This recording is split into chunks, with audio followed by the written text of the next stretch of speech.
예, 오늘 성경 공부 같이 나눌 청원은 이제 다섯 번째 청원이자 이제 우리가 우리에게 죄 지은 자를 사하여 준 것 같이 우리를 사하여 주옵시고라는 청원이고요. 예, 오늘 좀 의도치 않게 양이 좀 많아서 빠르게 진행하겠습니다. 예, 일단 하나님께 속한 일이 뭐냐? 이제 용서라는 거예요. 아니요. 네. 자, 오늘 이제 우리가 보는 이 본문 이제 구절이 어떤 거죠? 죄를 사하여 달라라는 거죠.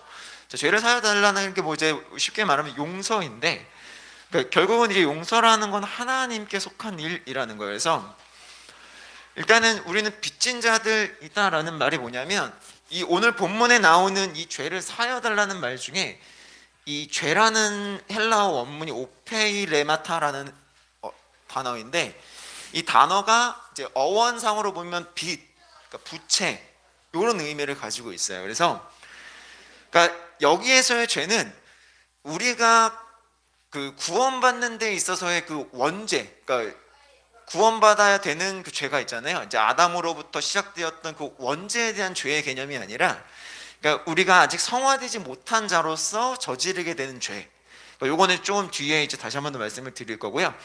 그래서 이 빚이라는 단어로 예수님께서 말씀을 하신 이유가 있다라는 거예요. 그거는 좀 차차 이제 보도록 할 거고요. 그래서 우리는 용서를 할 수 있는가? 이게 중요한 것 같아요. 그러니까 이제 우리가 우리에게 죄 지은 자를 사하여 준 것 같이, 그쵸? 이 말이 뭐예요? 우리가 누군가의 죄를 용서했다라는 말이잖아요. 네. 근데 과연 우리는 진짜 용서를 할 수 있는가라는 것부터 우리가 지금 이해를 좀 해야 될 것 같아요. 그래서 이 청원대로라면, 예수님께서 말씀하신 이 청원대로라면 우리는 실상 용서가 가능한 존재여야 된다라는 거죠. 근데 여러분들은 여러분들 스스로를 되돌아보면서 여러분들이 진짜 용서가 가능한 사람이라고 생각을 하십니까?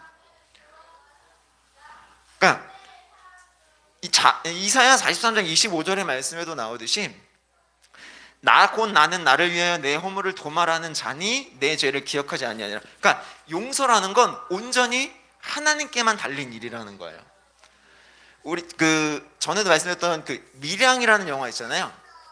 그 영화에 보시면 이제 그 전도연 씨가 맡았던 역할이 이제 시내라는 역할인데, 이제 자기 아들을 유괴해서 죽였던 그 이제 범죄자를, 어떤 그 범죄 잡혀서 이제 그 범죄자를 찾아 교도소를 갑니다.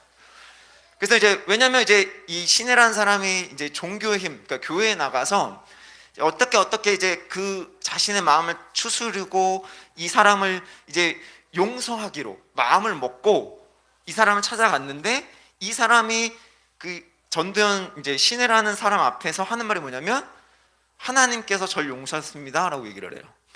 그 다음에 어떻게 되죠?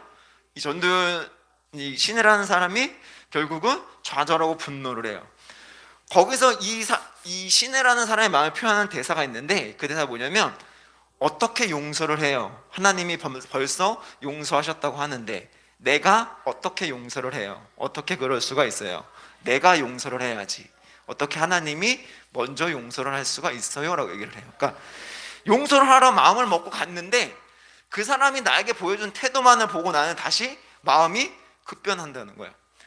우리 안에 있는 분노는 우리 스스로를 어떻게 갉아먹을 수밖에 없다라는 거예요. 이 분노는 이별의 슬픔과 비슷한데, 이별 중에 가장 아픈 이별이 뭘까요? 가장 아픈 이별. 뭐 여러 가지 있겠지만 제가 생각했을 때 가장 아픈 이별은, 뭐 저는 경험하지 못할 수 있겠지만 부모가 자식을 잃은 슬픔일 것 같아요. 네. 부모는 산에 묻고 자식은 가슴에 묻는다고 하잖아요. 그러니까 그런 이별을 겪고 나서 그 이별을 겪은 사람의 마음은 어떨까요? 그게 치유가 될까요? 아니죠. 어느 순간 내 삶에 문득 그 아픔들, 그 슬픔들, 그 뭐랄까 미어지는 그 마음들이 어느 순간 밀려와서 나를 뒤감을 수밖에 없잖아요. 분노도 동일해요. 내가 잊고 사는 것 같지만 어느 순간 그 일들이 나로 하여금 내 삶을 올가매고 내 삶을 짓누를 수밖에 없다라는 거예요. 그러니까 우리는 우리 안에 있는 이 분노를 완전하게 치유하거나 완전하게 회복하지 못해요. 이런 이유로 우리는 사실상 용서를 하는 올바른 방법을 행할 수가 없는 존재라는 거예요. 그러니까 진짜 용서라는 것은 용서를 통해 그 용서를 받는 사람이 진심으로 변화가 돼야 되는데, 그렇죠?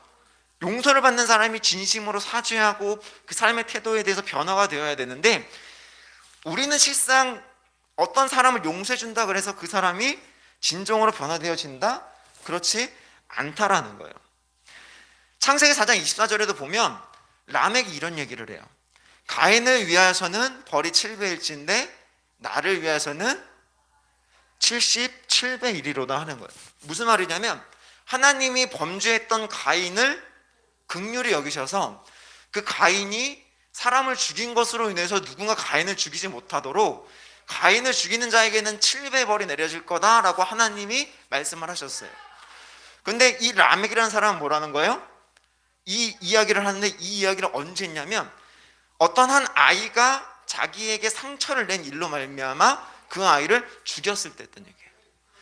우리는 우리의 분노에 대해서 온전히 용서할 수 있는 방법을 갖고 있지 못한 존재라는 거예요. 예수님은 또 이렇게 말씀하시죠. 마태복음 18장에 보면 만달란트의 빚진 자에 대한 비유를 하세요. 만달란트라는 건 뭐예요? 1달란트는 6,000데나리온인데 6,000데나리온은 그 당시 기준으로 건장한 성인 남성이 16년간 안 쓰고 모아야 모을 수 있는 돈이에요. 1달란트가. 만달란트는 어떤 돈이에요? 갚을 수가 없는 돈이죠. 그걸 탕감받은 종이 어떻게 해요? 그 주인에게서 탕감받고 나가는 길에 600데나리온 빚진 자를 만나서 멱살을 잡고 그를 감옥에 가둬버리죠. 우리는 어떤 존재라는 거예요? 용서할 마음도 그럴 능력도 그걸 행할 수 있는 어떤 무엇도 갖고 있지 않은 것이 바로 성경의 결론이라는 거예요. 그래서 결국은 어떻게 되느냐? 하나님께서 갚으신다라는 거예요. 무슨 말이냐면 잘못한 자, 악인에 대한 형벌은 누가 하신다? 하나님이 하신다라는 거예요. 용서를 위한 모든 일들은 누가 하신다? 하나님이 하시는 거예요. 잠언 25장 21절 22절에 보면 내 원수가 배고파하거든 음식을 먹이고 목말라거든 물을 마시게 하라. 누가? 원수가. 왜요? 그리하는 것은 핀 숯을 그의 머리에 놓는 것과 일반이요 여호와께서 내게 갚아주시리라. 핀 숯을 원수의 머리 위에 놓으신대요. 왜요? 핀 숯, 그 뜨거운 숯이 머리 위에 있으면 어떻게 되는 거예요? 괴롭잖아요. 네. 하나님께서 원하시는 방식대로 우리에게 당한 일들에 대해서 갚아주신다는 거예요. 하나님께서 하실 일이지 우리가 할 일이 아니라는 거예요. 예수님께서 원수를 사랑하라고 하시는 것은 악인이 져야 할 책임을 추는 것은 하나님께 있는 일이기 때문에 이 모든 일들에 대해서는 하나님께서 책임지시고 이루어 주실 거라는 거예요. 우리가 우리의 마음으로 용서를 한다? 우리가 우리의 마음으로 무언가를 한다라고 하는 것은 말이 되지 않는다라는 거죠. 그래서 우리가 누군가를 용서해야 한다라고 했을 때 그 어떤 악한 존재조차도 결국은 하나님께서 창조한 피조물이다라는 사실을 인식하고 우리가 대해야 된다라는 거예요. 그래서 그러면 성경에 예수님께서 결국은 그랬잖아요. 우리가 우리에게 죄를 사여 준 거죠. 용서를 하라고 하시잖아요. 그렇죠? 그러면 용서하는 법은 뭘까요? 우리가 주기도문을 배우면서 핵심적으로는 아니죠. 공통적으로 나오는 모든 청원에 나오는 공통적인 것 중에 하나가 뭐예요? 이 모든 고백들 중에서 하나님께서 행하지 않는 일이 없으시다는 거예요. 그렇죠? 여러분은 구원을 받으셨나요? 모르세요? 네. 아니면 뭘 말하기 귀찮으세요? 네. 뭐 저 혼자 떠들라 뭐 이런 말씀이신가요? 네. 하나님은 이미 우리를 구원해 주셨어요. 그렇죠? 그리고 죄를 사하여 주셨다라는 거예요. 그럼 하나님께서 우리가 용서하는 방법을 어떻게 말씀하시느냐? 바로 하나님의 방법이 뭐예요? 보혈의 값이라는 거예요. 하나님께서 구원을 하시고 하나님께서 용서하려 하시는 방법은 예수 그리스도, 당신의 하나밖에 없는 예수 그리스도로 말미암아 우리의 죄를 사하여 주시는 데부터 시작한다라는 거예요. 그런데 여기서 이제 의문을 가지셔야 돼요. 왜 예수님은 우리가 죄를 사하여 준 것 같이라고 표현을 하셨는가라는 거예요. 그러니까 이게 이제 해석상의 문제가 있어요. 그러니까 문장대로만 해석을 하게 되면 이게 어떻게 되냐면 행위 구원을 얻게 되는 거예요. 내가 죄를 구원해 주니까, 내가 죄를 용서해 주니까 하나님도 내 죄를 용서해 주세요. 이런 식이 되는 거죠. 근데 성경은 그렇게 얘기를 해요? 그렇지 않잖아요. 네. 우리의 노력으로 얻어진 결과가 아니라는 거예요. 죄사함이라는 거. 이런 해석은 이단이나 좋아할 법하죠. 주기도문 누가 하는 기도죠? 주기도문 누가 하는 기도예요? 안 믿는 사람이 하나요? 아니죠. 믿는 사람이 하는 거예요. 믿는 사람들은 어떤 사람들이에요? 이미 10,000달란트를 탕감받은 사람들이라는 거예요. 그러니까 우리 아버지 되신 하나님께서 예수 그리스도의 값, 10,000달란트, 뭐 10,000달란트 딱 10,000달란트가 아니죠. 이미 이 세상에 그 무엇과도 비교할 수 없는 예수 그리스도라는, 우리를 형제자매로 부르셔서 우리를 하나님 아버지 안으로 불러주신 그 예수 그리스도의 보혈의 값으로 우리를 구원해 주셨다는 거예요. 어마어마한 값을 지불하시고 탕감하셨다는 거죠. 이 전제를 깔고 우리는 이 용서라는 걸 이해를 하셔야 되는 거예요. 그래서 뭘 해야 하냐면 망각하라는 거예요. 제가 굉장히 좋아하는 말 중에 하나가 인간은 망각하는 동물이라는 거예요. 여러분 살면서 여러분이 잘한 일이 많으세요? 잘못한 일이 많으세요? 네. 우리에게 망각이라는 건 사실 은혜에 가깝습니다. 네. 우리가 잊어버릴 수 있다는 건 사실은 은혜에 더 가까워요. 하나님의 용서와 자비의 모습을 닮아 살아가야 한다는 그런 의미를 갖고 있다는 거예요. 10,000달란트 비유 앞에 보면 어떤 말이 나오냐면, 왜 예수님 10,000달란트 비유를 하셨냐면, 베드로가 이제 예수님과 대화를 하는 장면이 나와요. 예수님이 최후의 만찬을 마치시고 이제 제자들의 발을 씻기십니다. 제자들의 발을 씻기실 때 예수님께서 이제 친히 하시니까 베드로가 뭐라 그래요? 예수님 어떻게 그러십니까? 왜요? 원래 발을 씻는 건 누가 하는 거예요? 종이 하는 거잖아요. 그러니까 선생이신 예수님께서 자기 발을 씻기신다고 하니까 손살을 치면서 예수님 이러시면 안 됩니다. 그러니까 예수님이 뭐라고 하세요? 내가 네 발을 씻기지 않으면 너는 나와 아무런 관계가 없다. 그러니까 베드로가 여기서 이제 헛소리를 하죠. 예수님 그러면 내 머리도 씻기시고 손도 씻겨주시고. 네. 왜? 무슨 말이에요? 네. 예수님이 뭐라고 벽을 치시냐면, 너가 머리랑 손을 씻는 건 모욕하는 건데 모욕한 사람은 머리랑 손을 씻을 필요가 없다. 이게 무슨 의미죠? 구원에 대한 대유예요. 이미 구원받은 사람은, 그렇죠? 다시 구원받을 필요는 없다. 근데 왜 발을 씻기시는 거예요? 왜 발을 씻기실까요? 네. 우리가 끊임없이 구원받았음에도 불구하고 구원받은 이후에도 우리가 죄를 짓고 있기 때문에 그렇게 이야기를 하는 거예요.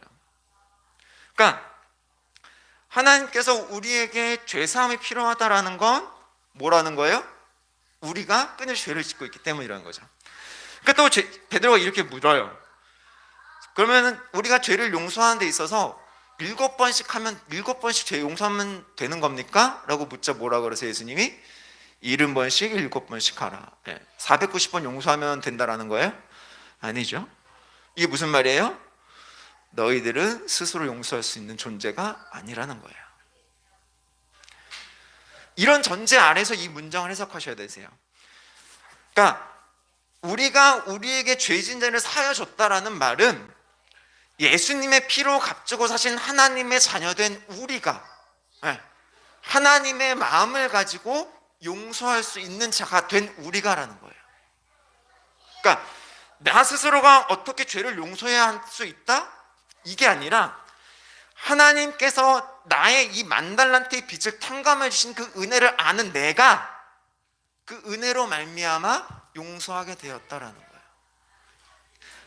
이런 의미로 이해를 하셔야 되세요. 그래서 칼빈이 기독교 강요를 이렇게 이야기를 합니다.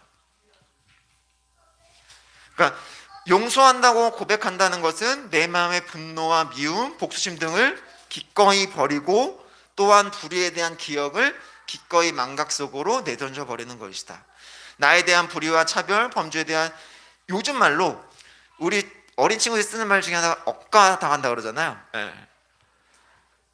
내가 억지로 뭐 이렇게 하는 그 모든 순간들에 대해서 그 모든 것들을 어떻게 하라는 거예요? 하나님께 맡기고 나는 잊으라라는 거예요. 잊으라는 거예요. 왜요? 나는 용서할 수 있는 존재가 아니기 때문에. 그래서 결국은 이 용서가 어디로 나를 이끌고 가느냐? 나를 위로의 자리로 이끌고 간다는 거예요. 자, 성화라는 게 뭐죠? 네, 이게 이제 신학적인 용어로, 그러니까 이게 뭐 신학적인 용어로 좀 구별을 해보면 성화와 영화가 달라요. 성화는 뭐냐면 이 땅 가운데 살아가는 자들이 예수님의 모습을 닮아가는 과정 속에 있는 걸 성화라 그래요. 그 영화라는 건 우리가 이제 마지막에 예수 그리스도께서 이 땅에 오심으로 말미암아 우리가 하나님 나라에 들어가게 되어서 하나님의 나라에 들어가게 된 자의 모습, 그걸 영화라고 하거든요. 그래서 성화는 뭐예요? 그러면 아직 미완성의 단계인 거죠. 그러니까 우리가 이제 어떻게 용서를 할지 알게 되었다면 이제 거기서 끝날 수 있어요. 우리가 우리 죄를 사여 준 것 같이 라고 끝날 수도 있어요. 근데 왜 예수님은 거기다 덧붙여서 다시 우리 죄를 사해달라고 말씀하시는 걸까요? 분명히 우리는 구원받았다는 걸 알죠. 그래서 알아서 그 고백을 하는 거잖아요. 우리가 우리에게 죄를 사여 준 것 같이. 근데 왜 뒤에 다시 덧붙여서 다시 우리 죄를 사여 달라고 고백하는 걸까요? 왜요?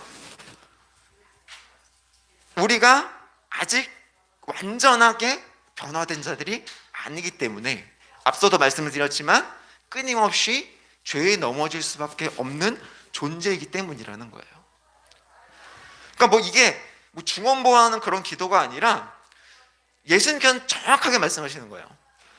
너희는 하나님의 자녀, 나의 피로 말미암아 구원받은 자녀이기는 하지만 아직은 완전하지 않아.